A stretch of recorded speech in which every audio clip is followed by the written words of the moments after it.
How does the soldier of today become the soldier of tomorrow?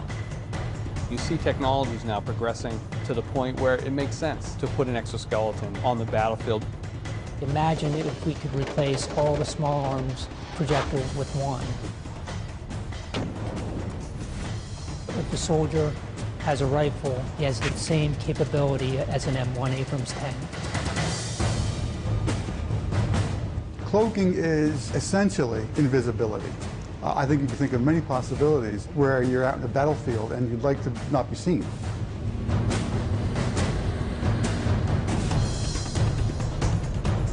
Making warfighters and their gear lighter, stronger, and safer with more firepower. Ensuring America's future soldier is a decisive weapon.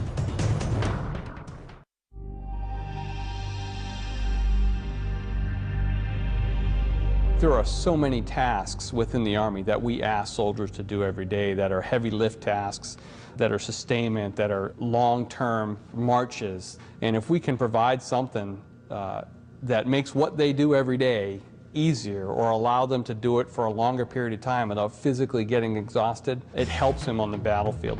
Whether it's advanced sensors, whether it's running faster, to be able to carry a heavier load for a longer distance, a device that knows you, that can learn you, and if it needed to, it knows how you walk, so maybe it takes you back. There's so much potential, I think, when you provide a frame like that or some type of device for personal augmentation.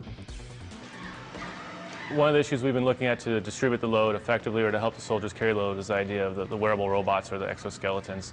We looked at the full body exoskeleton as well as just strictly a lower body, where the lower body is just carrying the backpack load, and a full body has the ability to either do that or carry a manual load carriage in the arms. At this point, the engineering has demonstrated that it can work. So the next question is, as physiologists and biomechanists come together with engineers, the question is, how well will it work? If soldiers are expected to carry 120 pounds and walk at 3 miles an hour in the field, we're certainly going to evaluate it to that degree in the lab.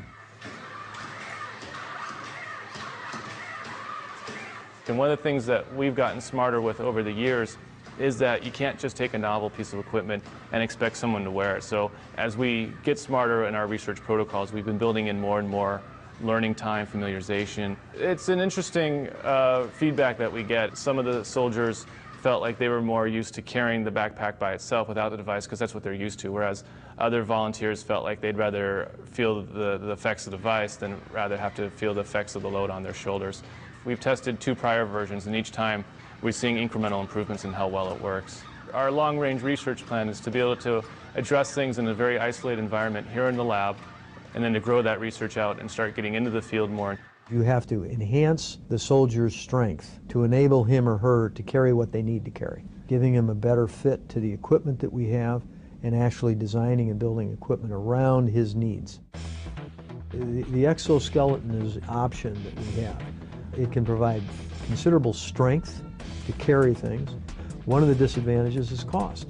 And the question is the maintenance. The question is who would be wearing the exoskeleton, on what missions.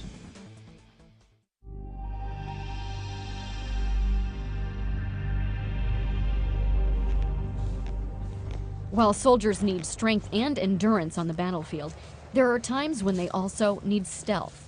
Camouflaged uniforms can help soldiers move undetected when the mission calls for it. In the future, a revolutionary new technology might even make the soldier invisible.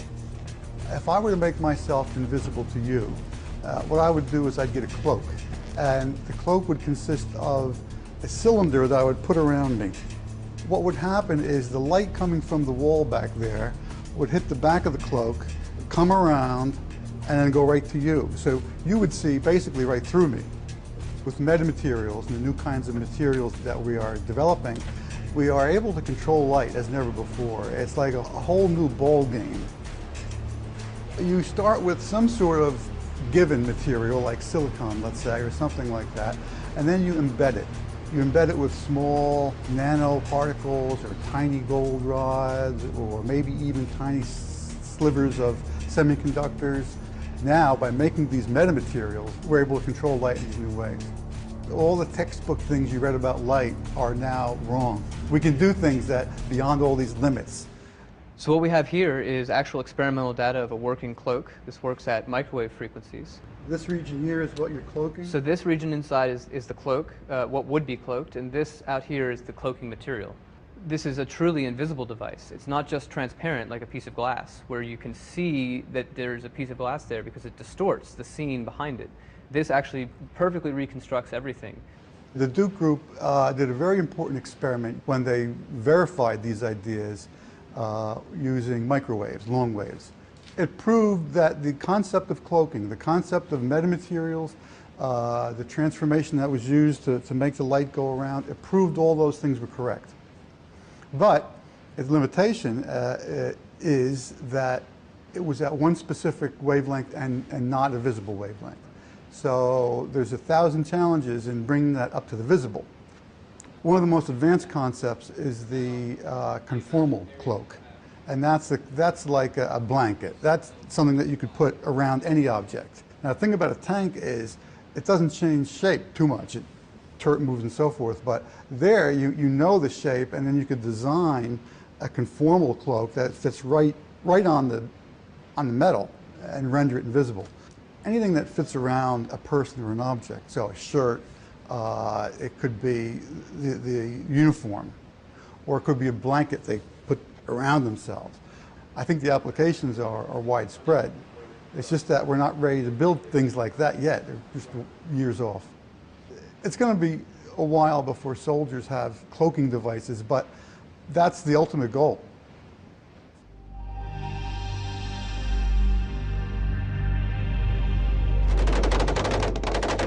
Imagine if we took, all the small arms projectiles that the Army uses now, and we hand one small arm projectile to the soldier, okay, with one weapon system. Just imagine what that would do for the Army if we could do that. And imagine a projectile 10 to 20 times more powerful than anything used by today's soldier. To get that bigger bang, Army researchers are trying to develop a new kind of explosive, using what they call disruptive energetic materials. Currently, we're exploring materials that you normally would not consider to be explosives, such as nitrogen or hydrogen or carbon monoxide. These are materials that we're planning on putting in the Army capabilities within 15 to 20 years, so far-term research. They're testing the use of lasers as a possible way to trigger the awesome explosive potential of these exotic materials.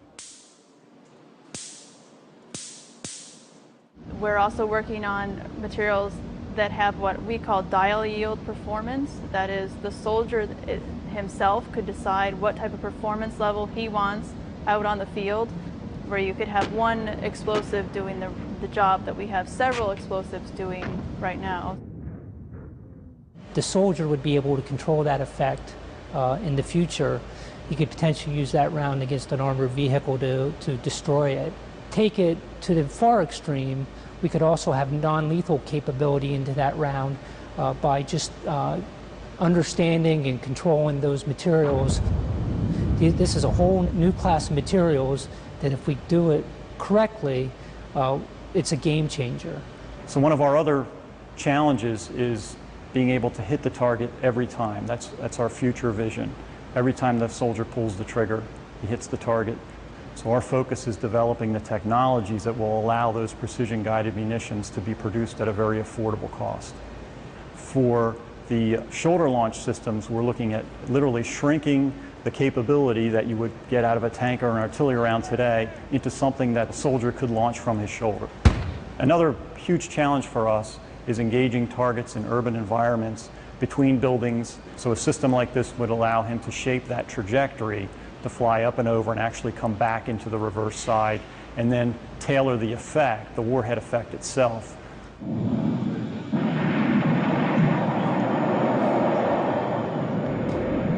Full spectrum capability in the hands of the individual soldier. Tank-like lethality. So one round that would replace many, many rounds is where we see the future of lethality going.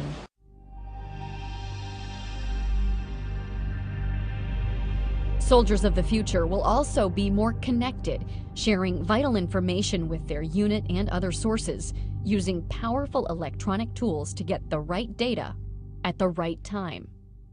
You have to limit the information to what the soldier needs to function.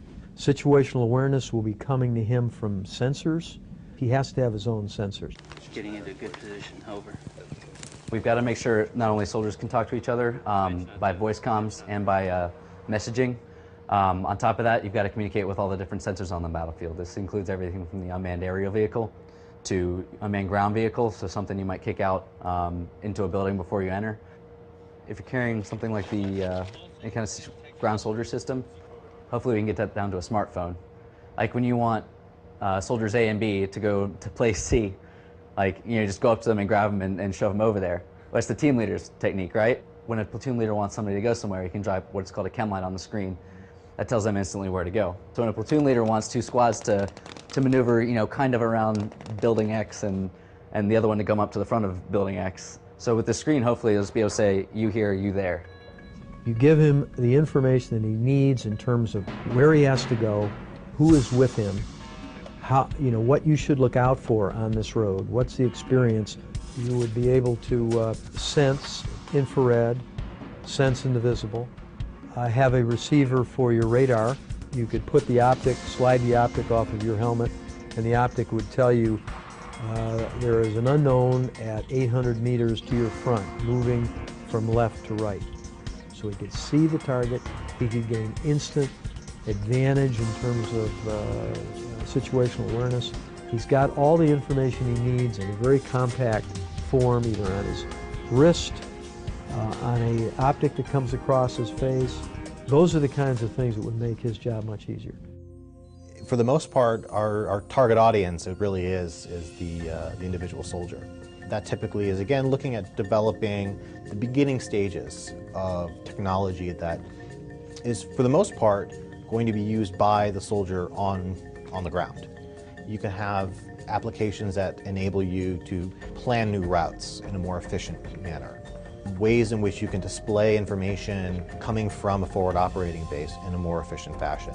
Or custom tailoring displays and custom tailoring technologies to the individual roles within a squad. So instead of everybody getting everything, then you have the right information in the hands of the right people at the right time. And all of that kind of builds together to make the soldier more efficient. As a result, we're looking at the brain and the body in the context of the mission. So we are really concerned with the soldier and their environment. And researchers are exploring the use of sensors to tap a soldier's brain power as a way to monitor and even improve their performance. These systems, by their nature, have to be located on the head, which means they have to be located under a helmet. When a soldier is subject to a blast or is subject to a ballistic event, a bullet that hits them in the head, well, those pieces of metal that would be inside of a helmet then become secondary projectiles. So any type of design that is dependent upon metallic sensors probably not going to be able to be deployed in helmet, in battlefield types of situations. So some of the things that we've been working on are foam-based sensors. So sensors that use conductive fabrics and conductive foams that can actually be part of the protective element of the system, and then they could actually be integrated with the foam padding of the helmet.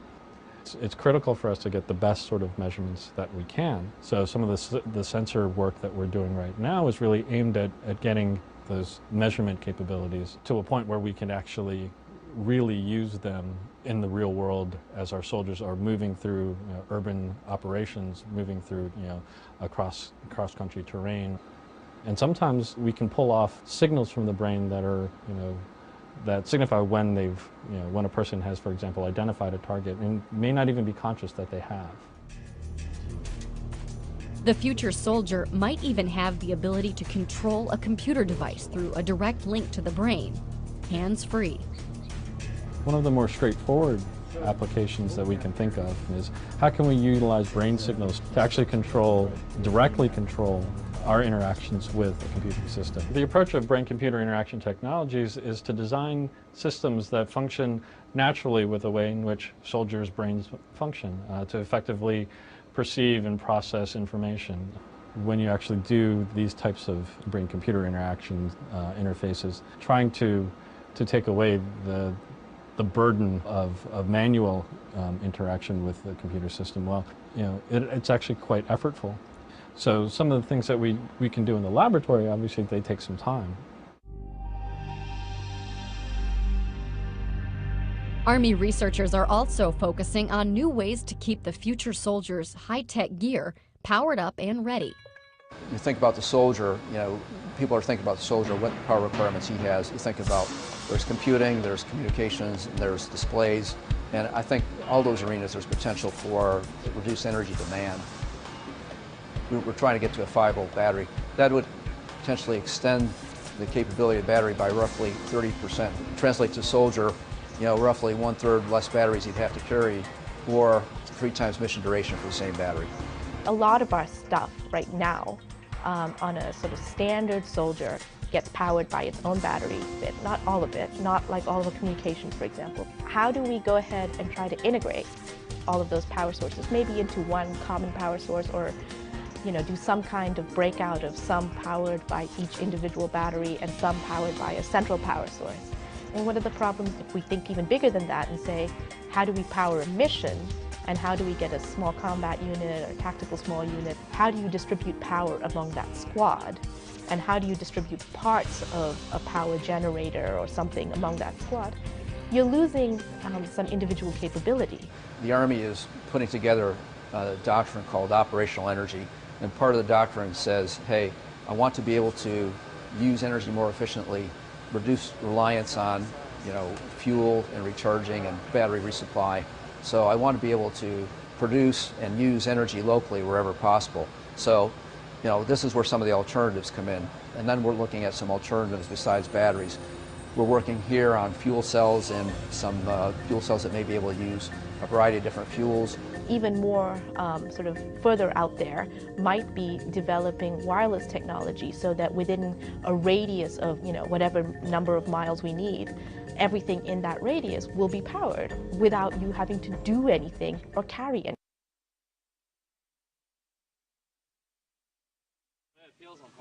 One of the things we realize is that the soldier is not a person who can carry any weight you want to put on his back.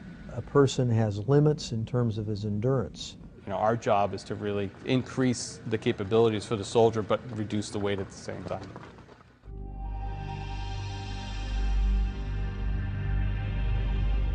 From the science and technology point of view, it's a total ground-up development effort at headgear design. Lighter, stronger, more integrated. We want a streamlined solution that commanders can up armor or de-armor their soldiers depending on the mission. Lightweight materials that are not going to induce near or short-term injuries to the neck and back. Lighter materials for improved mission performance, and just the overall streamlined system. We're looking at the balance and the center of gravity of the helmet from the biomechanical point of view, and then to go along with that, we're taking a look at the weight of the helmet, obviously, to reduce soldiers' load. We're investigating some new heads-up display technologies, more particularly see-through heads-up display. You have that micro display, it's a solid piece of equipment, and it reduces your field of view. So we're looking at technologies that will help open up that field of view and give the soldier more peripheral vision. Soldiers are experiencing a lot of wounds to the face due to secondary blast odor effects, whether it be glass, rocks. The different communities are looking for some sort of lower face protection that they can add on if they want to. If you want to be able to protect against every single threat that's out there, you're going to have a 10-pound helmet, which is not going to be good for the soldier. Not only for their situational awareness, but, you know, the short term, they're being able to accomplish their mission. Long term, possibly long-term disability or injuries. The idea is that we're always on the hunt for new materials that are going to give us a decisive advantage. The future helmet technology here we see largely in exploring new materials to address what we consider new issues. Rifle protection, blast resistance. Historically, helmets have been designed for ballistic resistance. They have not been designed for blast. But as you know, it's an increasing concern, like what's the impact of blast on the soldier? And that's what we're exploring now, is how do we reduce the incoming impulse to the helmet and actually ultimately to the brain.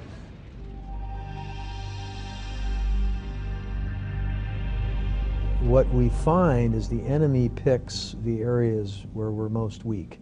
And one of the areas that we're weak is the protection of an individual soldier. We have armor that we put on our soldiers right now that are rigid and stiff, not very comfortable for them to wear. We'd rather have all flexible, conformable armor. There's always a desire to engineer conformal, flexible, comfortable armor. And any additional tools we can come up with to help in that pursuit is going to be beneficial. A shear thickening fluid means you have very small particles dispersed in a liquid. So these are very small, very hard, smooth, spherical particles. And what's really interesting about this is this, by volume, is over 50% solids. So over 50% of this is solid glass. If I take a stick here and very slowly go in and out of the fluid, I can kind of go in and out. But if I jam it in there, I can't penetrate into the fluid. We saw this material, saw this as an opportunity to perhaps exploit it for military application. Our body armor that we wear right now is composed of fabrics like this. It's a plain woven Kevlar fabric, great ballistic protection. Now if I take the same fabric and I add the shear thickening fluid to it, it kind of acts like a glue that kind of holds together the yarns and fibers, does not permit them to slide past each other. So when I engage it with the awl, its only option for getting through is to break Kevlar. It's not going to let things slide out of the way, and you're just not strong enough to break Kevlar by hand with a tool. So I get that great puncture protection with something that's still nice and flexible. The heavy lifting is still done by the fabric. You need a high performance fabric in there. This is just altering the way the fabric is interacting with the thread. You're not going to see the fabric disappear and be replaced by purely fluid. It's because we're taking ballistic fabrics and treating them to give them puncture resistance. We can actually make a body armor material that has both puncture resistance and ballistic resistance. This technology primarily is addressing the soft part of the armor. So potentially, if it's designed properly, we could look at reducing the weight or the thickness of the vest. And because of the unique properties of this material, it gives us a lot of opportunities to really tune performance and potentially get us into doing things like creating extremities protection for the arms, the legs, the groin. This is basic research at this point, 5, 10, 15 years. And in fact, as we continue to learn more about the material, we might discover a completely new direction that will lead us down a different path. And soldiers are playing a key role along that pathway by providing a unique blend of feedback on behalf of the future soldier. An HRV is a human resource volunteer. We go and recruit these soldiers out of their schoolhouse, and we just tell them what we are about, tell them that they can come here and just be volunteers for certain programs that we have. Typical cycle, we can have anywhere from 25 to 33 volunteers, depending on how many studies are going on. They're each here for approximately 90 days each. The first time we went in, they brought us to 5,000 feet, back down, and then they brought us up to 11,500 feet. And then we sat in there for a good half an hour just to see if everybody was okay with it, no one was getting sick or altitude sickness. They put a tube in your mouth, and then they tell you to breathe, and then breathe in heavily, breathe out heavily, in and out. When they first came, they started talking about how this is going to help people on deployments and everything, and I thought it'd be really beneficial to my brothers and sisters in arms that, you know, we could help them out in the future. We're really just beginning to understand the relationships, all the intermingling relationships between the brain and the body and the environment. The nice part about virtual environments, immersive virtual environments, is you can control every aspect of the environment.